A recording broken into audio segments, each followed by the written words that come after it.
За Монгол Улсын их хурлын дарга нэм осрын учрлын албан айлчлал үндсэндээ өндөрлөөд бид ингээ буцаж явна.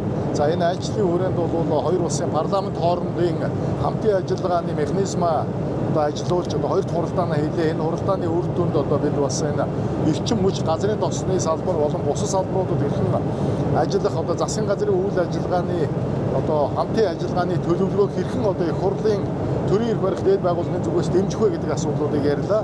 За манай салбарын тухайд бол аж үйлдвэр эрх соёлын салбарт хоёр орны хамтын ажиллагааны чиглэлд хамгийн гол асуудал бол үндсэндээ газрын тосны бүтээгдэхүүний нийлүүлэлтийн тухай асуудал байдаг. За энд бол удахгүй Монгол Улсын их хурлаар олох гэж байгаа хэлэлцээрийн тухай асуудал нэлээд тод яригдлаа. За энэ хэлэлцээр бол үндсэндээ 34 жилийн хугацаанд 36 жилийн хугацаанд үндсэндээ Монгол улс, Орос улбаны улс хоёрын хооронд нефтийн бүтээгдэхүүний буюу бензин, дизель түвшнийг нийлүүлэх засгийн газрын хоорондын хэлэлцээр бол байгаагүй юм билээ. За энэ хэлэлцээрийг бол өнгөрсөн парламентаар оруулаад энэ хэлэлцээрийн нэг хэсэг бол агаарын түвш нийлүүлэх хоёр улсын засгийн газрын хоорондын хэлэлцээр тодорхой санал шалтгаанууд гарсан учраас буцсан. За энэ дээр их хурлын гишүүдийн зүгээс 5 асуудлыг ярьсан байдаг.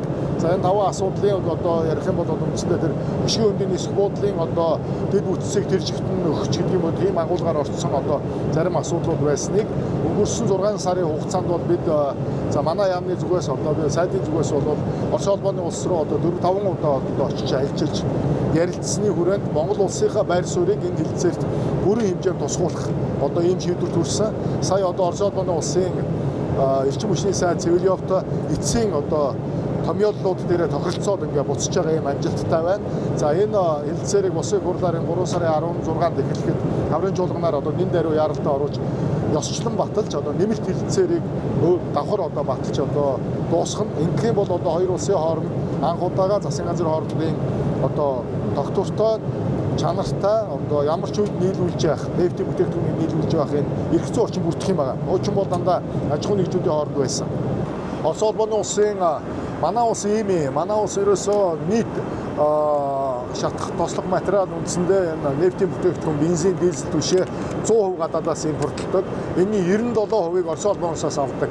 Орос улбаны улсаас авж байгаа энэ нийт хэрэглээ буюу манай сарын хэрэглээ 240 мянган тонн байдаг.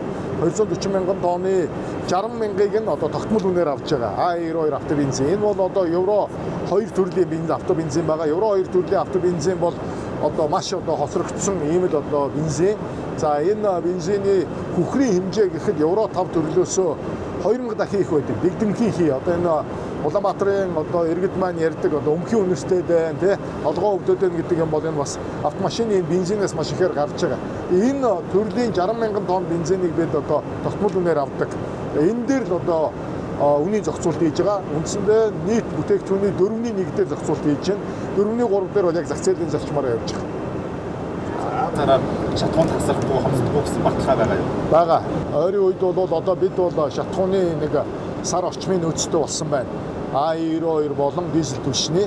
За энэ нөөцөө бол бариад явна. Бид бол 1 сарын нөөцнөөс илүү хадгалж чаддаггүй байгаа. За Орос улбаны улстай яригдж байгаа асуудлууд шийдэгдээд гайлын бүр төлөлт заавас төмөр замын квот буюу хэмжээ авах, зөвшөөрөл авах зэрэг ажлууд хийгддэг.